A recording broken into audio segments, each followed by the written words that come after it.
Zdarec kamarádi. Mám tady session Shoopware. Jdu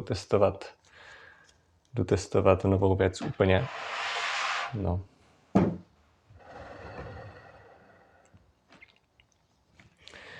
Jdu testovat novou věc, dostal jsem to jako dárek. Byl jsem obdařen věcí, čajem. Píše se tu Puer Shu Cha. Yunnan Si Mao Bio Chowa Farma. Materiál Si Sheng Miao. Vůbec nevím, co to znamená. Kvalita Puer V. Teď to bude asi 5. Takže 5, já nevím, jestli to je, co to je za kvalitu, jestli to je Puer 5. Hmotnost 100 gramů, to vím, co znamená. Nadmořská výška, to taky vůbec nechápu. Průměrný roční teplota. Cože? 17 až 19 stupňů to má jenom. Průměrně roční srážky. Negativní ionty kyslíku. Ty vole, tak to bude hodně, to bude nějaký úplně... No, jako mají tu ty informace, to já mám rád ty informace, sice nevím, co znamenají. Buď to bude marketingový bullshit, nebo se tím budou chtít jako chválit těmi čísly, že to tady je, že to by tak, ty vole, to může být dobrá věc. A tady dovoz, tak můžu udělat reklamu Orien.cz. No, to jo. Tak teďka mám očekávání. Teďka už jsem ty očekávání dostal. Jo.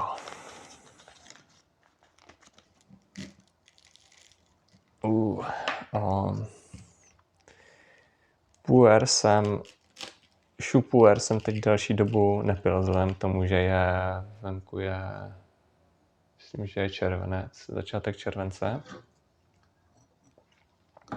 Dám si asi větší dávku, jako vždycky. A to mám rád silné.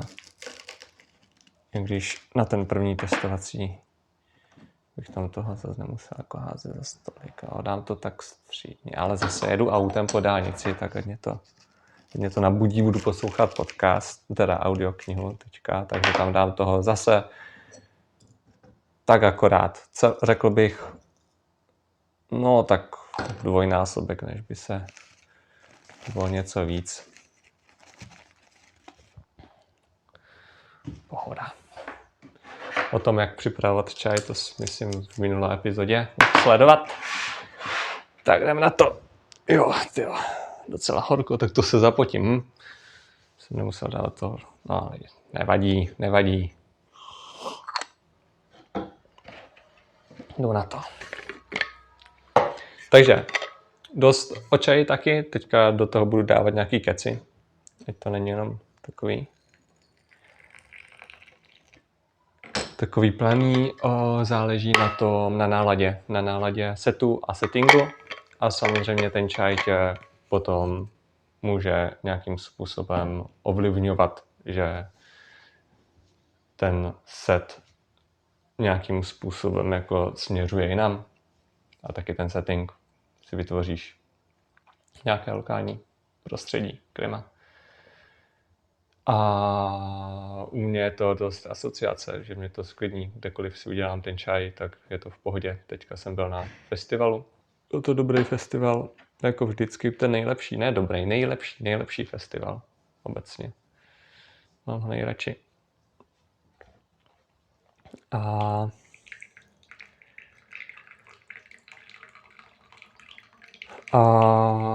bylo to hodně intenzivní na psychiku.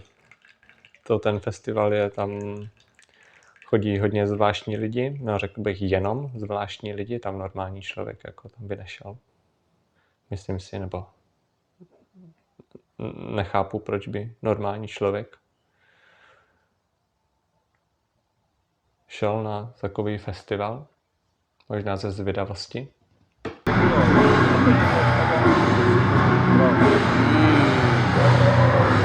Ja, es ist wirklich gut. Really tasty. Really.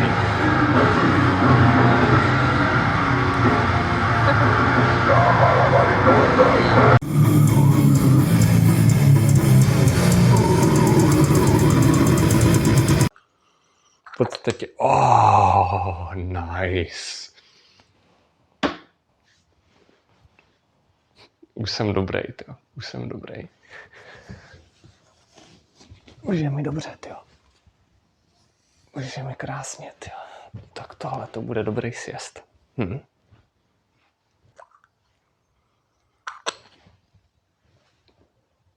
Tak to je hodně zvláštní.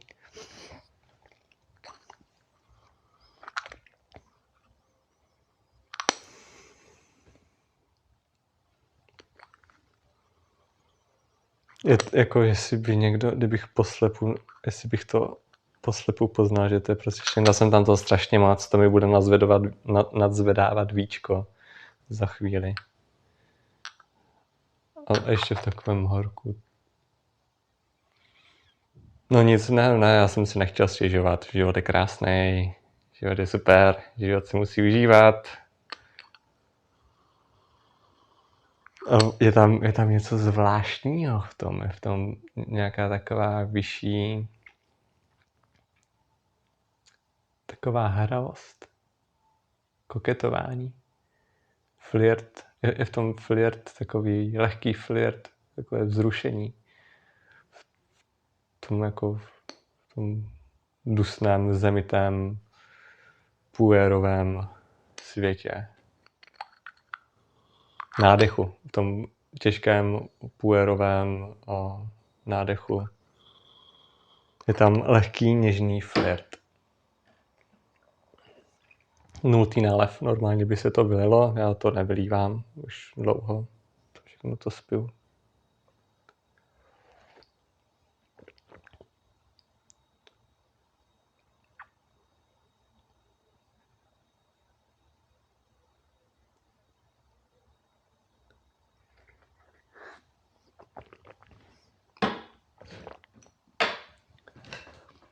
Všechno to spiju, ale většinou se tak pozdržím slova u toho 0. nálevu, že si počkám na to další, jak se to rozvine. Je to takové nalazení.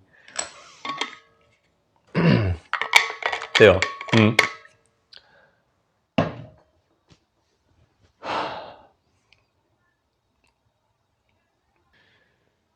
Jo, nechám to tam, už je pozdě to slít.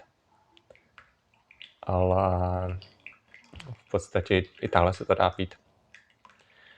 To je, že pokaždé si to udělat dobře, pokaždé si to udělat tak, aby to bylo v tom nejlepším, no ty vole, zase to je ucpané.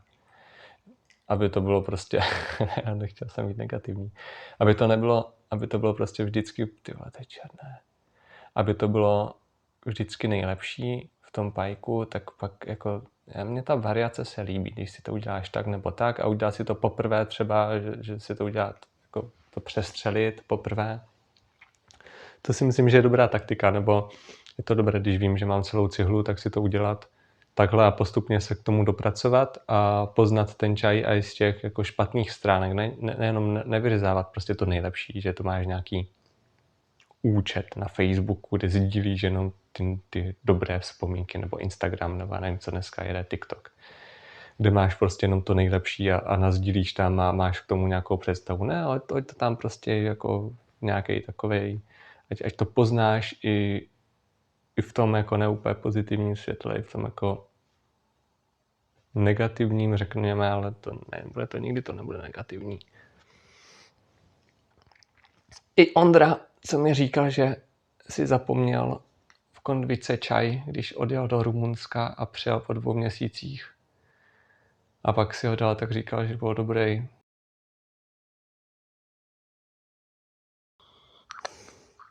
Taky taková staroba, klasická.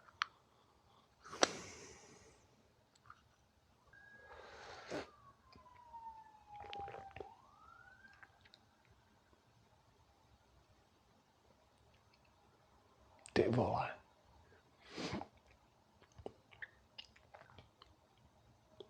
Ty vole. Jestli ty vole, to musel být drahý čaj. Myslím si to, můžu se mýlit, ale myslím si, že to byl drahý čaj. Jestli to je jenom 3 roky, Jestli to jenom 3 roky. Jestli to je jenom 3 roky a je to takhle jemný, takhle laskavý.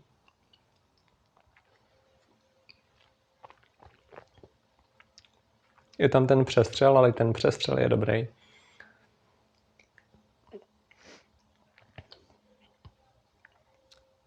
No. Je to krizová situace, která je prostě velmi dospělá. Když je to hádka s partnerem, která proběhne úplně jako v pohodě, že z toho je tam nějaký nesouhlas, ale je tam to pochopení a rozuzlení a nějaký fix. To je, že ty to chápeš, co to znamená.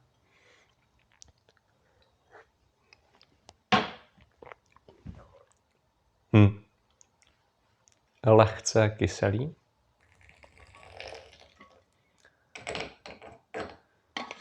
Tyjo, tohleto, no, tak to já se těším, až bude bouřka. Já se těším na bouřku, prostě tam budou kruté bouřky. Budou brzo, protože tohleto si dát za bouřky letní, prostě letní spršku nějakou, kde máš, nebo nějaká letní sprška, která je intenzivní. Nevím, jak dlouho to natáčím, ale to by mělo být dlouhé. Vlastně puer. O pueru to bude dlouhé. Máš to, já se tam koukám, protože tam mám okno a mám tam ven čehu v paneláku a není to zas tak jako příjemný, ale mohl bych si zapnout větrák, to je pravda.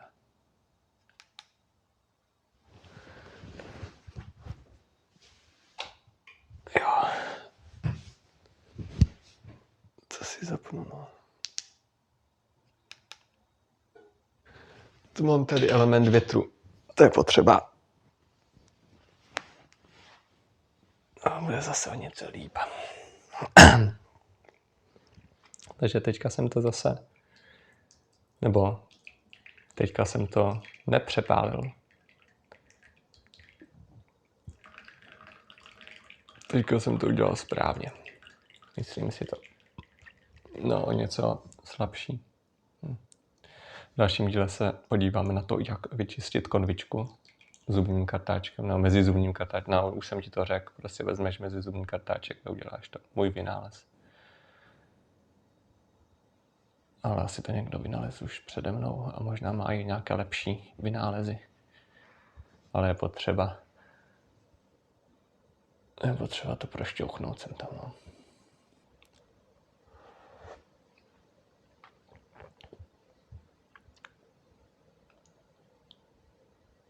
Jo. To se na to bude někdo dívat, třeba já někdy, až si vyhledám, co to je, ale já si to asi nebudu hledat. Já to mám rád takhle, prostě freestyle. Ono to dost ovlivňuje, když si o tom jako přečteš, nebo ti někdo řekne, že toto je úplně ten dobrý čaj, toto je ten úplně nejlepší, toto je prostě nějaký takový špatný, tak za mě třeba, když jsem začínal, tak piješ ten čaj a máš tam, narazíš na škálu prostě velmi dobrého čaje a na jako takový nějaký běžný čaj. Potom, jak to začneš kupovat, tak ti třeba bude líto vyhodit spoustu peněz za málo čaje. Takže budeš kupovat nějaké ty levnější, což je jako v pohodě a myslím si, že co jsem to chtěl říct. No, že prostě začínáš tak, že si kupuješ ty levnější čaje, protože tě baví. Když začneš čajovat ty dobré čaje, tak pak ty levné čaje ti nebudou tolik chutnat. No, myslím si, nemusí tě tolik jako zajímat a tím můžeš jako si jenom uškodit, nebo jako jednak z toho pohledu kapitalistického, tak bude tě to prostě stát peníze, ale bude tě to bavit stejně, protože ten začátek, kdy to neznáš a budeš to objevovat a bude tě bavit i ty jako méně, ty prostě levnější čaje, tak bude to vždycky, jestli jsi to nepochopil, tak to nechápeš, jestli jo, tak jo, to já už prostě nechám na tobě. A baví mě v podstatě... Nice. Baví mě v podstatě pít ty čaje z nevědomostí, kdy o nich třeba tolik nevím nebo neznám, když už ten čaj dostanu a jedu na ten senzorický zážitek.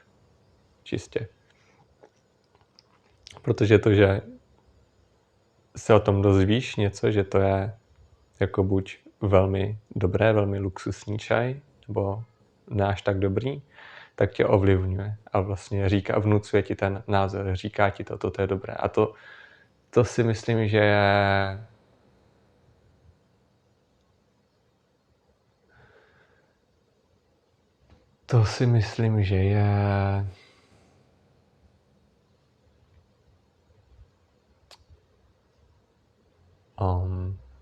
že to je, co to je, bullshit, je to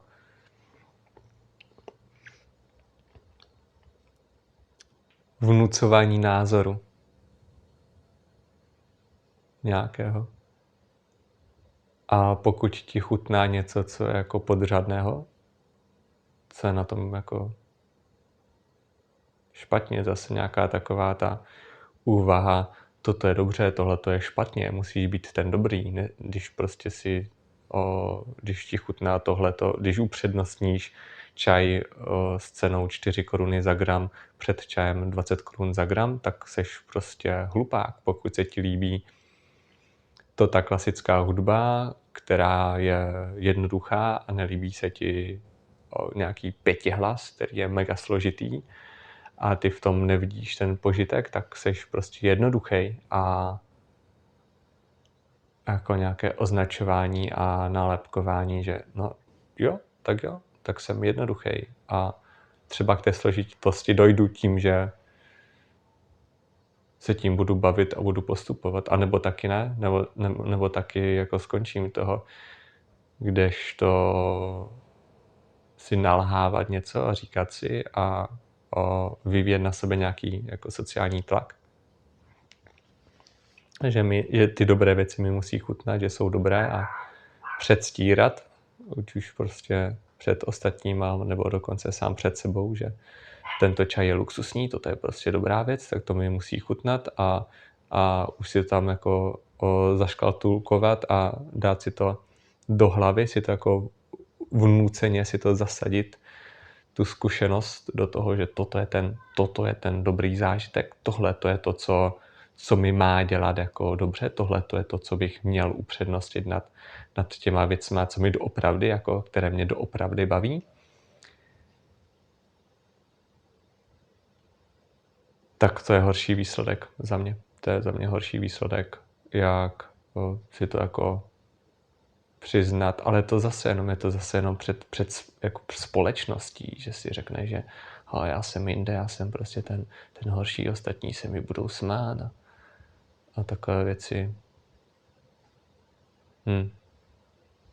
No, takže to je prostě takhle společnost. Zákony společnosti.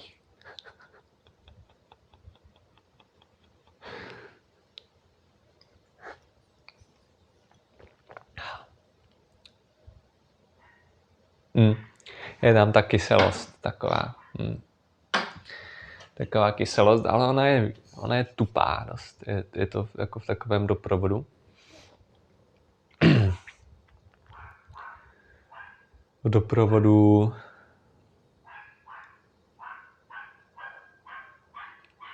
hořký to není.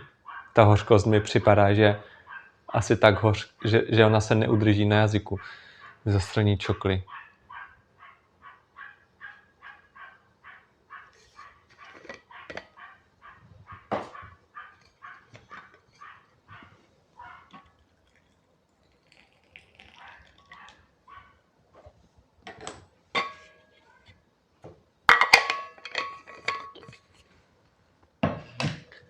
Ta hořkost na tom jazyku se drží, asi sklouzne to, prostě nezachytí se, je to jak když jedeš na tobogánu, že to prostě jede dolů prostě a hladce to tak sklouzne a už je to dole. Už je to prostě, je to takový zážitek.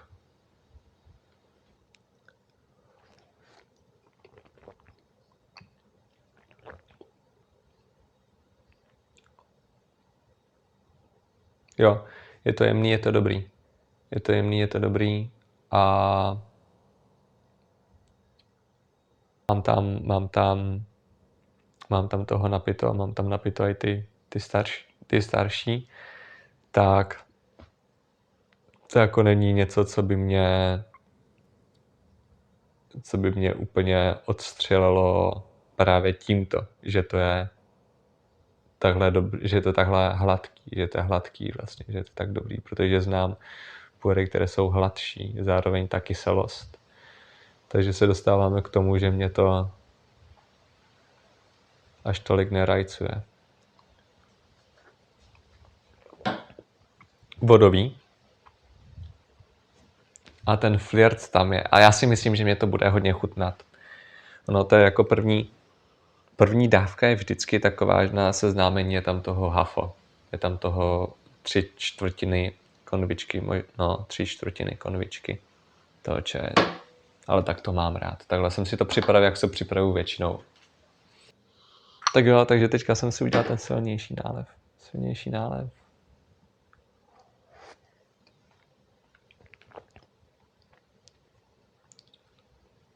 Za mě silnější nálev, lepší nálev. Já to si udělám taky ještě silnější při tom povídání. Začnu to speedrunovat.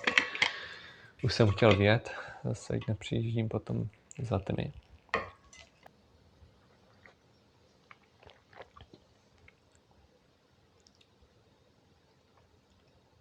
Už ji tam necítím. A je tam takovej papír vzadu. Jo, a to mám hodně rád. Na to jsem zapomněl. A to některé puery mají. Protože když otevřeš knihu a asi jdeš nosem, víš co, že to je... Já si to udělám, tyjo. Co si vezmu za knihu? Jako moji oblíbenou. Roberta Greena.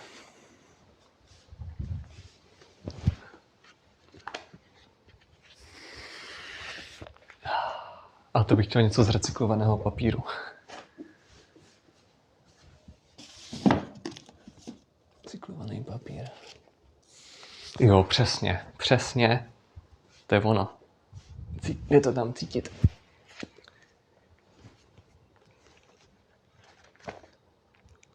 Kropotkin.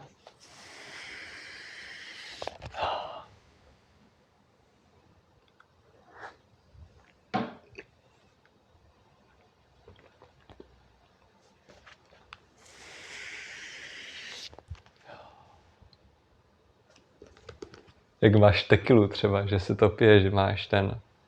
Je to tekila? Nebo nějaký nálev. Citron, myslím, sůl, nebo jak to je. No tak tohleto. A to bych mohl začít dělat takhle.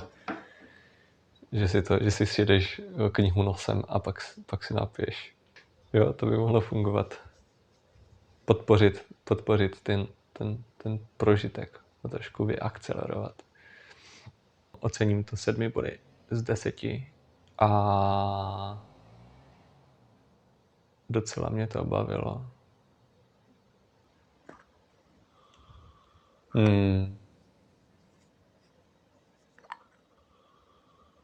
To vždycky jako voní to krásně. A to ten voní něžně. Ten začátek, tam jsem fakt cítil bylo to v nějakém nesouladu, ale bylo to, že nevíš prostě, jestli se ti ten nesoulad líbí nebo ne, že to bylo prostě takové jako rozpolcené, že to nebylo. Teďka se to spojilo, to se rozplynulo a už je to v souladu. A je to jemný. No tak jo, takže zdar.